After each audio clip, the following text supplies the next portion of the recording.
Okay, so today I'm going to show you how you can create more interest with your delays and reverbs with this little trick. So what I've got here is I've got a just some MIDI. It originally started from this Trance Sequence MIDI pack on the website. If you want to check that out, I've just cut certain parts of it out just to create this.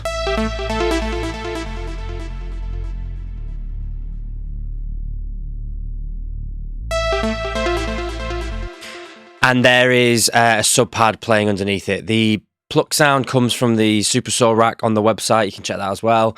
And the sub pad / respace comes from the respace rack. Now, what I wanted to show you today is how you, when you've got elements like this where they're quite sparse, so this is the MIDI for it, there's obviously big areas of there's no notes sort of playing. So great for bridges in your breakdowns and stuff like that. But to sort of fill out this gap here and give it some more atmosphere, what I've done here is I've set up this effects bus here. So I've sent it through to just bus A, send A, whatever you want to call it. And this is the chain. So let me just put it on for you and you can have a little listen to it with it on. So this is with it off. So you can hear there it goes quite quiet. In between the notes. Now this is with it on.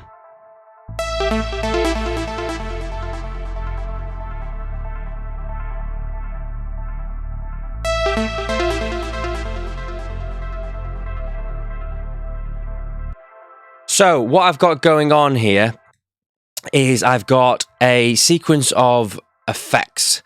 So firstly, what I'm trying to do here is I'm trying to create movement from the delays and reverbs that are coming off that initial sound. So firstly, I've got a bandpass filter here on the auto filter.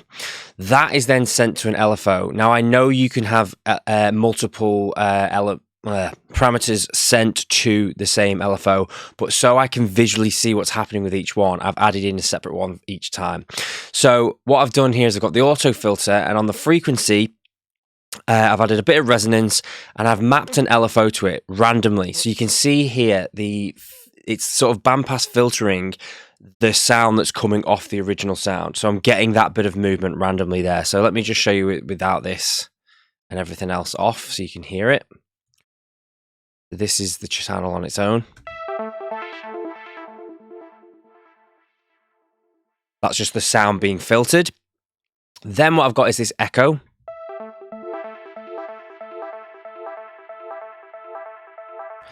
Then I've got reverb on this bus.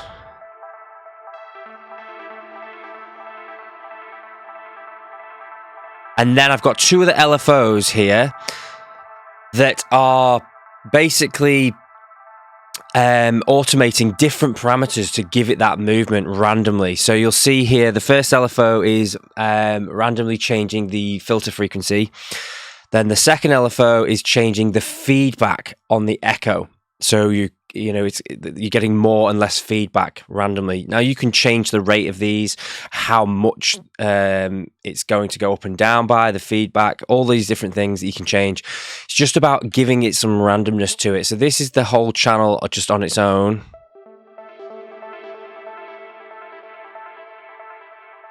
See, so I've put the reverb at say 50%. You could change that.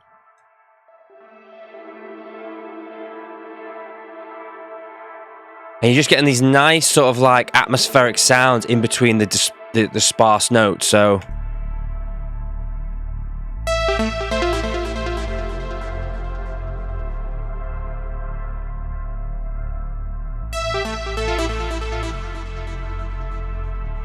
getting some really nice sort of tones and textures there. You could as well, if you wanted to, on here add in some more. You can maybe EQ it if you wanted to EQ out some of the top end, or EQ it however you wanted. Sorry, there's already an EQ on there. So this is filtering some of the top end and the low end. So you can push it a bit further back in the mix if you want. You could have more of the top end playing.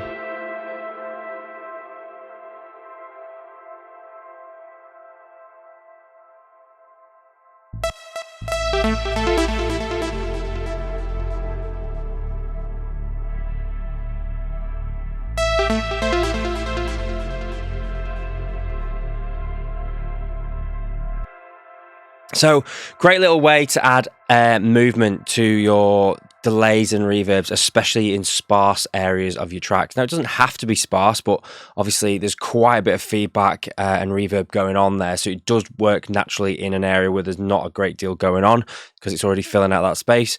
But yeah, I hope you've enjoyed this little tip. Give it a try. This chain can be switched around. You can be changing different parameters. For example, you could have the LFO go into the decay time, you know, anything you can think of really, just randomly getting that movement going inside that chain can create some really sort of nice tones and textures. So I hope you've enjoyed today's video. If you haven't yet done so, be sure to head over to allanmorrowstudios.com, where there's plenty of in-depth tutorials on stuff like this, start to finish courses, sample packs, MIDI packs, sound banks, and everything you can think of to help you with your trance productions.